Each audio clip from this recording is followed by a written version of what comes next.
राष्ट्रीय स्वयंसेवक संघ यानी कि आरएसएस वो संस्था जो कहीं पर भी रजिस्टर्ड नहीं है। Let Mr. Mohan Bhagwat answer. Let the RSS answer. Why should I answer? They are the ones, right, who are not registered. वो क्यों रजिस्ट्रेशन नहीं करा रहे करके मैं कैसे बता सकता हूँ? कोई भी टैक्स नहीं देती है, यानी कि जीरो टैक्स। लेकिन इसके ऑफिस हर शहर में, हर जिले में बने हुए हैं, बन रहे हैं, जिसको प्रधानमंत्री जैसी सुविधाएं मिलती हैं। जो क्या करता है, इसके पैसे कहां जाते हैं, कहां से पैसे आते हैं, किसी को कोई जानकारी नहीं है। अरे हम क्या छुपा के कर रहे हैं क्या?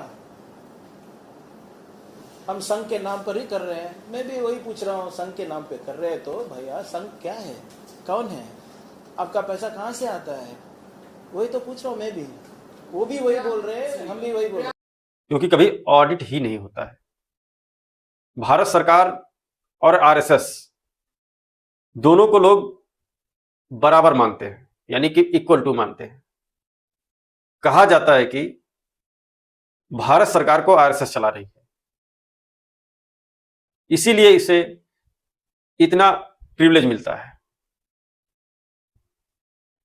डकैती यहीं से होती है।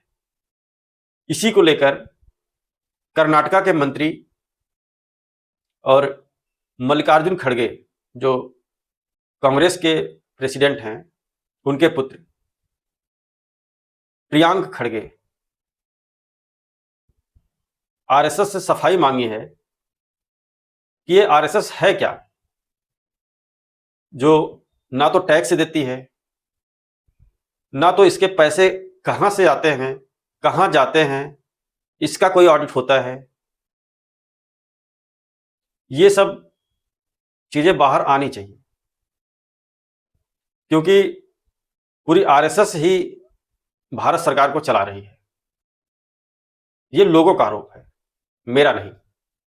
मेरा कुछ और व्यू हो सकता है, या हो सकता है यही व्यू हो, क्योंकि आरएसएस के ही जो मेन मुखिया हैं मोहन भागवत, उनको वे सारी सुविधाएं, वे सारी सिक्योरिटी, वो बंगले मिलते हैं जो बड़े बड़े नेताओं, प्रधानमंत्री, मुख्यमंत्री और गृह मंत्री या फिर रक्षा मंत्री को मिलते हैं। तो ये मोहन भागवत हैं कौन? ये जो संस्था चला रहे हैं, ये ना तो रजिस्टर्ड है, ना तो एक पैसा सरकार को टैक्स देती है। सारा काम मनमानी ढंग से होता है। तो ये है क्यों? आम जनता के 10 रुपए की कमाई से आप टैक्स निकालना शुरू करते हैं। टैक्स पे टैक्स चलता है भारत में। मतलब आप पैदा होते हैं और आप मरते हैं, वहां तक आपको टैक्स देना है। मतलब आप बचे ही कहां हैं? मतलब कहीं नहीं बचे हैं। आप घर खरीदो टैक्स दो, गाड़ी खरीदो टैक्स दो, दवा खरीदो टैक्स दो, कपड़े खरीदो टैक्स दो, बाल कटवाओ टैक्स दो। मतलब कहीं भी नहीं बचा है कि आप टैक्स नहीं देना है। मोबाइल खरीदो टैक्स दो, ब्रेड खरीदो टैक्स दो, दूध खरीदो टैक्स दो, जीएसटी दो। तो इन पर क्यों नहीं लग रहा है? क्यों आम जनता मूर्ख बना रहे हैं लोगों को? क्यों आम जनता को मूर्ख बनाया जा रहा है और उससे जबरदस्ती टैक्स लिया जा रहा है? क्यों लिया जा रहा है? टैक्स का ऐसा सिस्टम है जिसको कहा जा सकता है कि जनता को पीट पीट कर या निचोड़ कर, जैसे किसी कपड़े को हम निचोड़ कर पूरी पानी को निकाल देते हैं, सिर्फ वही सिस्टम है भारत में कि आप टैक्स लेते हैं, एक आदमी को आप निचोड़ते हैं पूरा। हिंदुस्तान जैसी जगह में आप 40% टैक्स ले रहे हो, 30 से 40%, राइट। कैपिटल गेन पे 28% देते हो आप, लॉन्ग टर्म कैपिटल गेन पे, ठीक है। आपका बच्चा ना सरकारी स्कूल जाता है, आप मरने को आओगे, आप सरकारी अस्पताल नहीं जाओगे, और आपके सरकार से कोई फैसिलिटी नहीं मिल रही है जिसके लिए आप पैसा नहीं दे रहे हो सकता है आपके घर के बाहर की लैम्प पोस्ट है, उस पर लाइट जल रही है ना, उसका बिल नहीं दे रहे हो आप डायरेक्टली। बाकी आप हाईवे भी पकड़ रहे हो तो आप टोल कट रहा है। तो आप इनसे क्यों नहीं लेते हैं?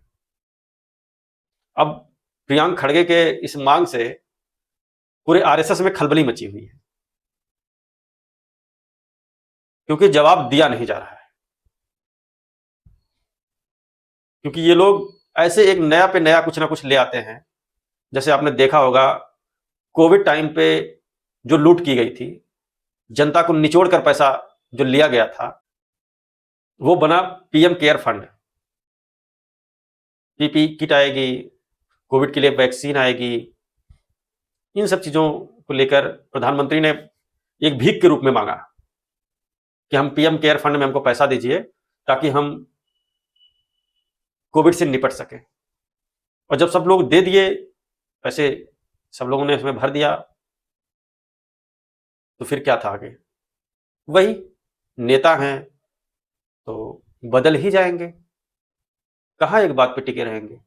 तो बदल गए। जनता ने बोला कि साहब वो थोड़ा बताइए कि जो है वो पीएम केयर वाला जो पैसा था वो कुछ बताएंगे, हिसाब साहब की जो है कुछ बचा या उड़ा दिए पूरा, या किसी विधायक सांसद उससे खरीदने के लिए कुछ उड़ा तो नहीं दिए। तो कहे कि देखो भैया ऐसा है, अब दे दिए तो उसको भूलो, क्या याद करके बैठे पड़े हो यार, छोड़ो। ऐसा है, उसको हम बताएंगे नहीं, वो हमारी निजी है, वो हम आरटीआई से लेकर और सारी चीजों के बाहर रख देंगे, उसको नहीं देंगे, हम नहीं बताएंगे। क्यों बताएं भाई, आपने दे दिया, उसको भूल जाओ। तो सेम यही चीजें प्रियंक खड़गे उसी को एक नया तरीके से मांग कर रहे हैं कि एक मांग भी कर रहे हैं, एक तरह से फंसा दिए हैं आरएसएस को कि भाई तुम बताओ, तुम रजिस्टर्ड भी नहीं हो, जीरो टैक्स दे रहे हो, तुम्हारा कंट्रीब्यूशन जीरो है भारत के जीडीपी में, और तुम मजे से जनता के जो निचोड़े हुए पैसे होते हैं उससे बड़ी बड़ी गाड़ियों में घूम रहे हो, बड़े बड़े सिक्योरिटी गार्ड लेके घूम रहे हो, बड़े बड़े तुम ऑफिस बना रहे हो, बड़े बड़े बिल्डिंगें बना रहे हो, सारे प्रिविलेज ले रहे हो। तो बताओ जरा कि ये आ कहां से रहा है पैसा, पैसा आ कहां से रहा है भाई, बताओ ना। तुम तो अब प्रियंक खड़गे तो फंसा दिए हैं इन लोगों को कि भैया ये बताओ, ये पैसा आ कहां से रहा है और जा कहां रहा है। कहीं ऐसा तो नहीं है कि इसी आड़ में वो जो सांसद विधायक खरीदे जा रहे हैं, जो वन पार्टी सिस्टम की तरफ भारत बढ़ रहा है, वो वाला चल तो नहीं रहा है खेल। अभी ममता बनर्जी का हाल पूछिए, एक एक नेता जो बहुत करीबी बना हुआ था, जो गाना भी गाता था छोड़ेंगे नहीं तेरा साथ, आज वो छोड़ के किसी और पार्टी में भाग रहा है। क्यों भाग रहा है भाई? कहीं वो पैसा यूज तो नहीं कर रहे हैं वहां पे? दूसरा क्या है, एक छोटा सा कुछ भी घोटाला या फिर कुछ हो जाता है, जो अपोजिशन में है, तो ये जो ईडी सीबीआई वाले चोर हैं, डकैत हैं, ये पहुंच जाते हैं। जो फ्री फंड में बैठे हुए हैं, जो खा रहे हैं, सिर्फ खा खा के मोटा हो रहे हैं, इनसे एक केस भी नहीं हल होता है। एक केस का अगर ये लोग सोल्यूशन दे दिए हो, ये ईडी सीबीआई वाले, तो बताइए, कुछ भी नहीं। अब इतने इतने दिनों में 12 साल में एक भी केस में ये लोग पकड़ लिए हो। ये लोग तो राजस्थान में खुद ही पकड़े गए थे कि ये लोग घूस ले रहे थे, तो ये क्या दूसरों को जो है सोल्यूशन देंगे? बस जनता को टारगेट कर लेते हैं, बताते हैं कि भाई ठीक है काम करो, इनके यहाँ वो कर दो। बोलने का अधिकार तो 0% कर दिए हैं लोग कि नहीं बोले, ताकि तो आरएसएस के पास क्यों नहीं जा रहे हैं कि भाई तुम इतना पैसा कहां कर रहे हो, तुम्हारा ऑडिट कहां है? लेकिन ये नहीं जाएंगे,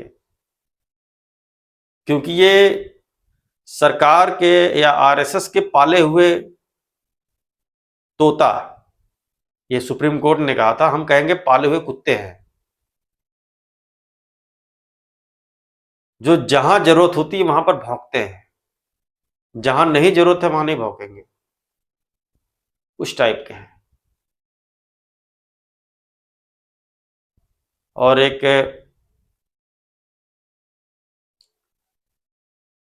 होता है कि हर आदमी को टैक्स देना चाहिए, जिससे कि भारत की जीडीपी बढ़े, गरीबी कम हो, सड़क, रोजगार, अस्पताल, विद्यालय, विश्वविद्यालय, आईआईटी, आईआईएम ये सब बने, पुल बने, नहर बने, सिंचाई की सुविधा हो, बिजली की व्यवस्था हो। जो सबसे ज़्यादा किल्लत बिजली की होती है हर समय, कहीं बिजली नहीं रहती, रोज तो ट्रांसफार्मर ही तुम्हारे जले रहते हैं, हल्का सा आधी चल जाए तो साला बंद हो जाती है तुम्हारी बिजली ही। उसका विकास हो तो तुम्हें भी देना चाहिए टैक्स। तुम क्यों नहीं टैक्स दे रहे हो भाई? टैक्स नहीं दे रहे हो तो सारी प्रिविलेज अपने से आप से लो ना, और दोगे क्यों नहीं? या तो तुम नहीं दोगे तो कोई भी ना दे। किसी को नहीं देना चाहिए टैक्स। क्यों दे रहा है टैक्स? सबको विद्रोह कर देना चाहिए टैक्स ना देने के लिए। नहीं देंगे भाई, वो क्यों दे रहा है? एक तो वो चोरी कर रहा है सारी चीजों का, क्योंकि वो बता ही नहीं रहा है कि हमारे पैसे कहां से आ रहे हैं, कहां जा रहे हैं, तो चोरी ही हुआ। ऊपर से ना ईडी, ना सीबीआई, ना इनकम टैक्स, किसी का छापा नहीं है। खैर ये सब मेरे बात नहीं है, मेरे बयान नहीं है। ये सब प्रियांक खड़गे के बयान हैं। आप मेरा मत समझ लेना, सब मेरे नहीं है, ये सब प्रियांक खड़गे के हैं। उन्हीं से आप बात करो, पूछो कि क्यों ऐसा बोल रहे हैं, मेरे से नहीं। ठीक है, थैंक यू, धन्यवाद वीडियो देखने के लिए। और देखिए आगे, शेयर करिए, पहुंचाइए, ताकि लोग जागरूक हों टैक्स को लेकर, आरएसएस भी जागरूक हो टैक्स लेकर, पीएम केयर वाले भी जागरूक हो कि नहीं नहीं देना चाहिए, पैसा देना चाहिए टैक्स में। निर्मला ताई को टैक्स नहीं मिलेगा तो कैसे? निर्मला ताई वैसे भी देखते हैं कि हर दिन एक नया टैक्स लेके आ जाती हैं, बाद में बोल देंगे मैं तो ये तो लहसुन प्याज खाती ही नहीं, तो मेरे से क्या मतलब है? ठीक है भाई, एक काम करो, दे दो पैसा, दो यार, तुम पैसा दो। टैक्स हेवन होना चाहिए, टैक्स डेविल हो रखा है। हेवन कहाँ है?